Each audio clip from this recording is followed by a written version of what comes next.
Hi, everybody. Thank you for joining me this afternoon. So my name is Layla Hood. I'm a rising senior at Kansas State University, and I'm studying park management and conservation. For our summer research project for the past 6 weeks, I've been interested in how local governments can utilize acquisition spaces as community green spaces, more specifically buyouts to parks. So the big question is, if this will work. Okay, let me grab the mouse. Just do what I did. The blue mouse. And then the video still shows, but if you want to, you can. They can still see me on there. Okay. Still shows. So how can we turn this? Oh, it doesn't show you. Yeah, it doesn't show you. Sorry. One moment.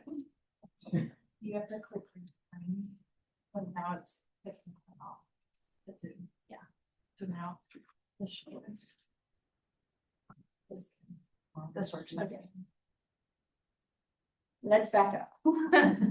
How can we go from this to this, or this? So we'll back up a little bit and talk about what is a buyout or acquisition. For the purpose of this project, I'll use those two words interchangeably, and they basically mean the same thing, which is the purchase of private property by the government to reduce flooding damage to the property. And each case is different. The process, the time frame, the cost of each project, they're all different. And the participation in this program is completely voluntary. If someone wants to, is the video still working? No, the video of you is not. Are you using the clicker? Yeah. Okay, then let's have this. Use it. You want to use that one? Yeah. We'll use this one. Okay. Can you try to use that to drop them better to see? That's okay. I'll just do this now. So each participation in the program is completely voluntary. And for people who do want to participate in a buyout program, they have to go through their local government, and the local government will apply for the grants and everything for them. So it's not really an individual program, it's through their local city or county government.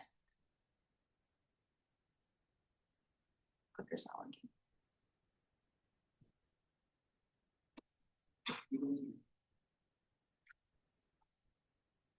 I have to do it.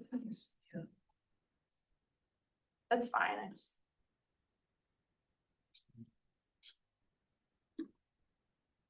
Can I have the mouse then? Yeah. Okay, so buyouts can be completed through the FEMA Hazard Grant Program. These are Hazard Mitigation Grant Program, sorry. And this allocates funds to state, local, or tribal and territorial governments to aid in mitigation plans and help facilitate rebuilding efforts to minimize future disaster losses. And this funding becomes available after a presidentially declared disaster. And again, individual homeowners and businesses are eligible for these grants. They can be pursued through local government, and they can do that for them. So first, let's work on understanding acquisitions. So there's kind of these four main processes that we move through acquisitions, which is eligibility, the decision, consequences, and community and local planner opinions. So for eligibility, again, this program is completely voluntary, and there has to be a couple of requirements you have to meet to be able to go through this program. You have to have flood insurance, you have to have experienced repetitive losses, so repetitive floods to your property. You have to be in the flood hazard area and have a property value of less than $323,000. So, and then you also have to have experienced the repetitive floods, but specifically waist-high flooding, and then mold or floor problems that pretty much come with the flooding. And the decision to do a buyout is a really hard decision for somebody. Jason Frederick said it best when he said, it's not a structure, it's a home. So you have to consider that these are homes that people are giving up basically for the betterment of their lives and their property and their dollar. So kind of the steps to go through to complete a buyout is first you have to get an appraisal by the government. The government comes in and they'll do this appraisal. And if you like the appraisal and you like the offer that they give you, then you can move on to the next step. But if you are kind of in a disagreement with that, you can do your own appraisal, and then you can even get a third opinion, and all of that would be averaged together for the final offer. After the final offer, you can make your decision. If you do decide that you want to go through with the buyout process, the homeowner then has 45 days to decide that. And then from there, they have 90 days to move off the property and for the property to be completely destroyed. So it's a blank canvas. And there are a few consequences, kind of unintended consequences that come out with this buyout process. First is a loss of community. When you take away this neighborhood that people have belonged to for so long, there is a big loss of community at that. And it's kind of hard to rebuild that after moving away from this place. There's also a strain of government resources. When we talked to Kinston, they mentioned that people get a lot of like planning fatigue because there's so many projects that people are working on. And after so many buyout projects have been completed, it's hard to manage all of those together. There's also a loss of property tax revenue. Once a buyout is completed and the home is gone, then the government can't make money off of that property anymore. And the property also belongs to the government. So they're almost losing money on that property. There's also a lot of delays in the process. It takes a long time to get the funding, to even just go through with the process with the 45 days and then a 90-day period. And with so many properties that need to be bought out or want to go through the process, there's a lot to be done there. The FEMA funding, you're only eligible for funding for up to 8 years after the hurricane has happened. And which that seems like a lot of time, but with the process being so long, it actually comes down to not that long of a time, especially in the case of Hurricane Florence that happened in 2018, and then with COVID right after that. So there are still homes right now that are in the process of being bought out that are from a Hurricane Florence disaster.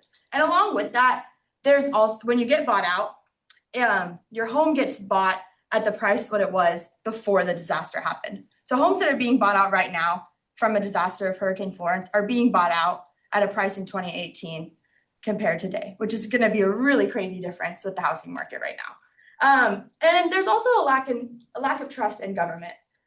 With the loss of community and the lack of communication that some agencies have through a buyout program, there's going to be some loss of trust in the government, which is why it's important to use good communication skills through a buyout program. And there's a lot of opinions going into this. It depends on who you ask, where you ask. Some communities don't really focus on buyouts at all. They focus on elevations, which I'll talk about a little bit later. But buyouts are going to be really important to the community and for the environment. Matt Zapp said, when you do the small things, other things will come with it. So basically, if you're doing the small things like communicating the problem, reaching out to homeowners correctly, then the better things will come with that. And Avery Smith from New Bern also said, resiliency takes money. These programs are very, very expensive and they take a lot of time. A lot of the times FEMA won't give you the money for a buyout until after everything's completed. So the government has to have that money before the program even begins and before you go through it, and then they'll get the money back. So it's a really pricey program. And then with some community opinions, out of 16 stakeholders in Tarboro, only one said that they disagreed with the creation of greenways or green spaces on bought out floodlands, which is really impressive. And then 78% of those stakeholders think that community use and the environment are either important or extremely important for uses of this land. So, as I mentioned earlier, a lot of people would rather do elevations than buyout programs.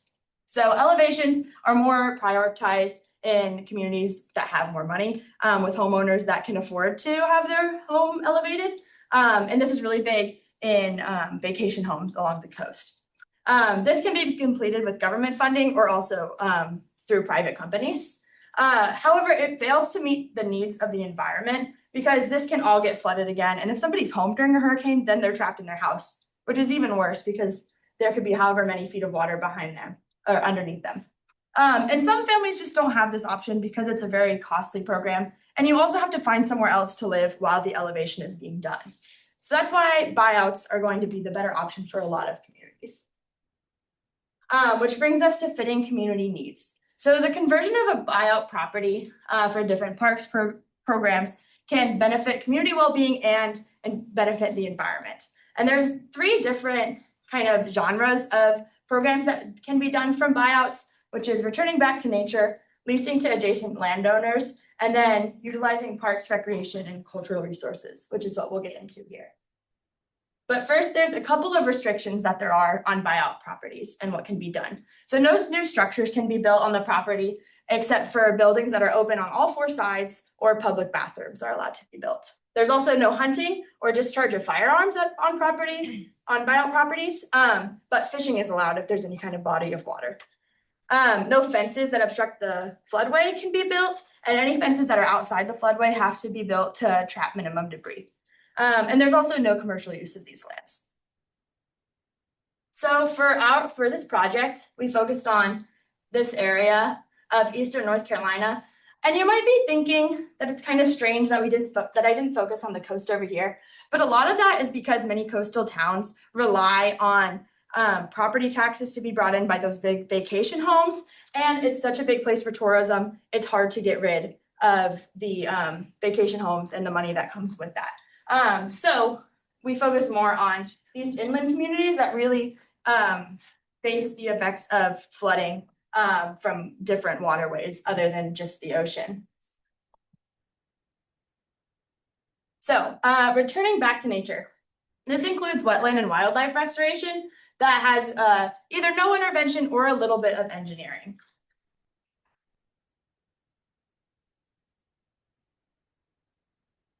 So this is an example of no intervention return to nature here in Greenville. You can see on this map here, there's these little pockets of green everywhere, and these are where homes have been bought out. And there's also homes and businesses around here, but these are ones that have been voluntarily bought out. And you can see a better example of this here. You can see where the driveways used to be and the cutouts here.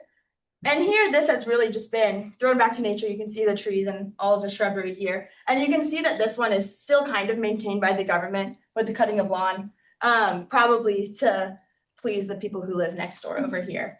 But this is not the best way to go about returning things back to nature, because this can give way for a lot of invasive species to come in. And it also can take a lot of time for nature to do this on its own. So that's why it's more important to do engineered return to nature. So this is an example in New Bern that we saw. This wetland has been restored.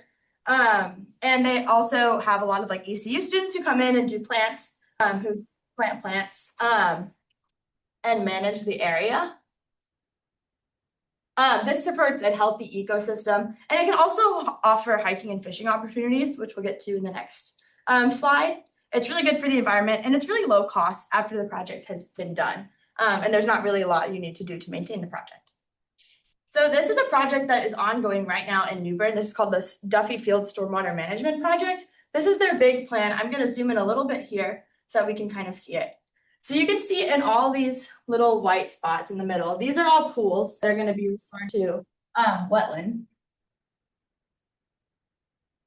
And then you can see over here, there's some mulch trails along with some boardwalks and some concrete trails over here with some boardwalks. So this is really great for doing a restoration project that can also engage with the public. This was a buyout that was done recently. You can see the existing neighborhood is still back here. And they're in the beginning phases of this project. They've cleared out a lot of trees, and they've really gotten started with the first phases of the project. So I'm excited to see how this turns out. Next, we can do leasing to adjacent landowners. This can be for parking, yard space, gardening, or other non-structural reuses. So this is an example in Tarboro. Leasing this church, His Majesty's Church, is leasing this property next door. They use it for different events, just for extra lawn space. It's a good space to have for parking on Sundays.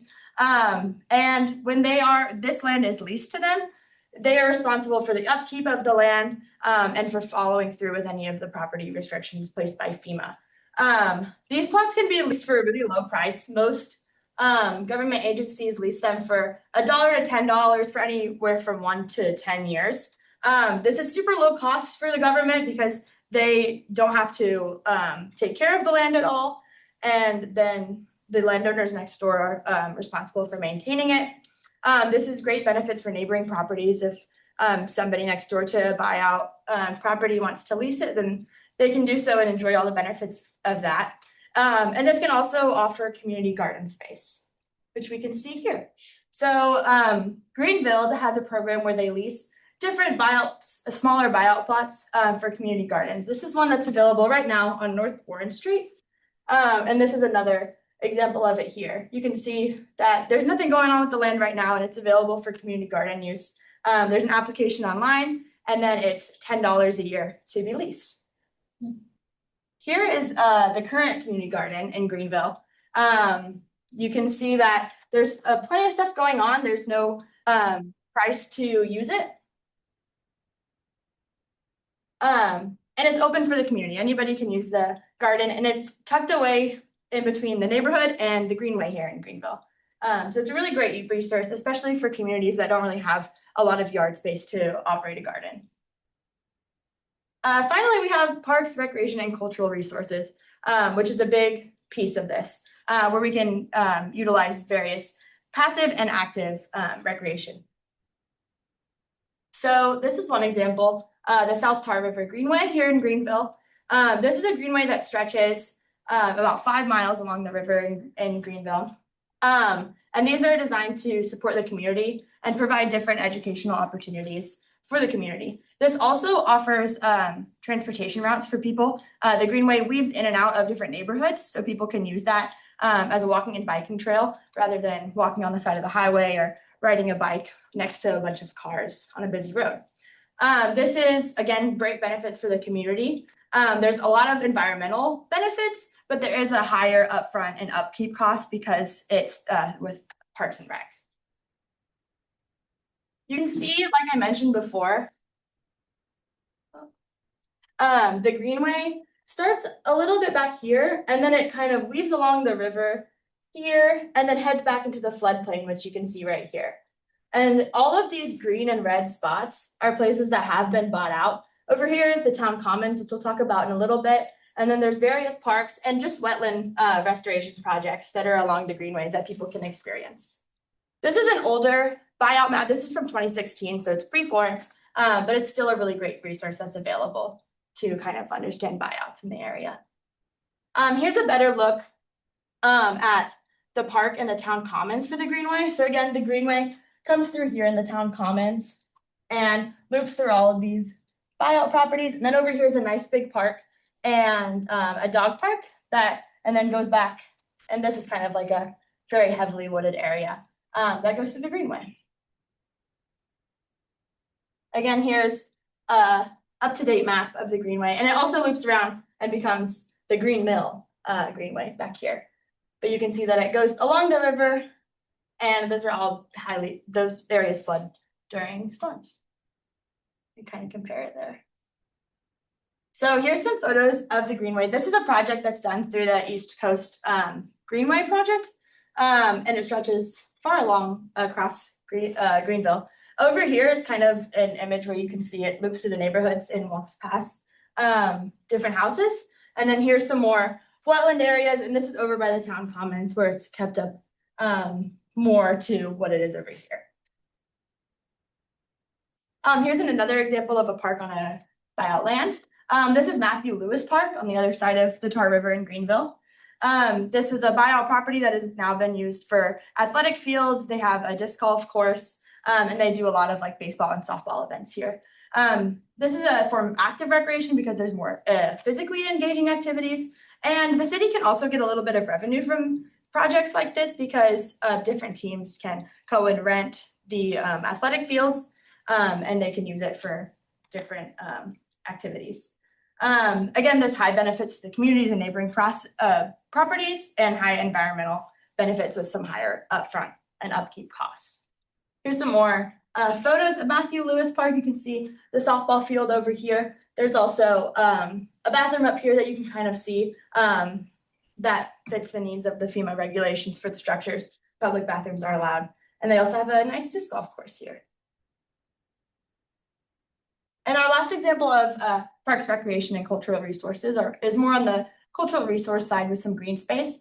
This is the African American Heritage Music Park in Kinston, North Carolina, which was done on a buyout property.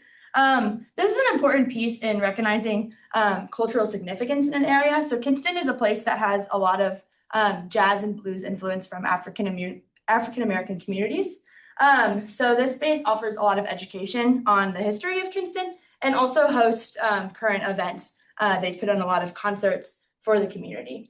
So again, a lot of community benefits, environmental benefits, but some higher upkeep costs. Here's some more photos of the African American Music Heritage Park. There's a lot of great artwork here that people can come and experience. And then here's the stage that I referenced, where they put on music festivals, and then some education pieces as well, so you can kind of learn about the history of Kinston. So all of these different examples of parks, recreation, and cultural resources kind of all come together at the town commons that's located here in Greenville. So this is the town commons. They have a playground, a nice boat launch. There's a big amphitheater where they hold events, and just a bunch of green space that connects with the Greenway Trail. And most importantly, we have the Sycamore Hill Gateway Plaza. So a little bit of history on the town commons. So the town commons was this very busy downtown area that was around during the 50s and 60s. And it was a predominantly African-American community. They named this downtown. That's what they called it. We now call it the town commons as it's been redone. But what's interesting about this property is that it's kind of on a hill, so it floods really badly during storms. And so historically, the marginalized communities have been put in these areas that aren't as desirable for other people, which is very unfortunate. So this area, this downtown area, is very important to the community. We had the very significant Baptist church, which is now where the town commons or the Sycamore Hill Memorial is. There was also a volunteer fire station. They did baptisms in the river.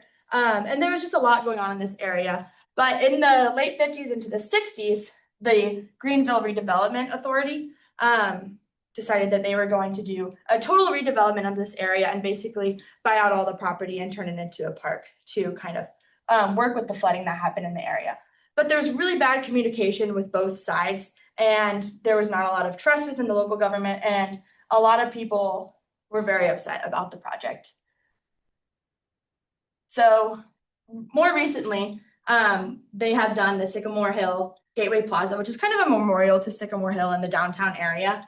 They have kind of a replica of the church that was here behind here, which did burn down later throughout the project. But this is a really nice memorial to what did happen and what we can do better in the future when doing buyout projects. Here's some more examples of the town commons in general. They have this nice amphitheater where they host events. They show local artists, and they have the boat ramp and a great playground for the whole community to use. So there's all kinds of different forms of recreation people can do here. And then there's a great education piece that comes with doing buyouts in green spaces as well. We can educate about the different biodiversity and different stormwater management tactics, invasive species, and also, as I mentioned before, the history of African American music in Kinston. There's also a bunch of grant opportunities that local managers and planners can seek out to assist in these projects, since FEMA only really helps with the big buyout project themselves. The Community Food Project does a competitive food grant that helps people start community gardens. It aims to reach people in vulnerable populations and helps them create community gardens. There's also the Recreational Trails Program and Parks and Recreation Trust Fund that helps with different trails and parks. And then there's a Land and Water Conservation Fund that can help with wetland and wildlife restoration projects. So now the big question is, how can this information reach the public? Well, lucky for you guys, I put together a brochure where we can do that. Do you want to pass that around? If you're online, I did put the link in the chat to this brochure if you want to look at it. But this brochure takes all the information that I just kind of told you about and puts it into a nice resource for local managers and planners to use, but also for community members who are thinking about going through the buyout process. This is a really important document that can be used in different communities because there are a lot of resources online that can educate about buyout projects, but they're pages and pages long and they're really hard to access. So by having this short brochure that's just front and back, here's the other side here, people can learn about different projects that can be done on buyout lands. They can learn about the different grant opportunities and see how it can benefit their community. It's important to think about this brochure as kind of like a menu where managers and planners can kind of pick and choose what they want for their community, so they can do a wetland project, but they can also implement different hiking trails and education within the community. So there's a lot that can be done on a buyout project. Here's some resources here for you. Thank you so much.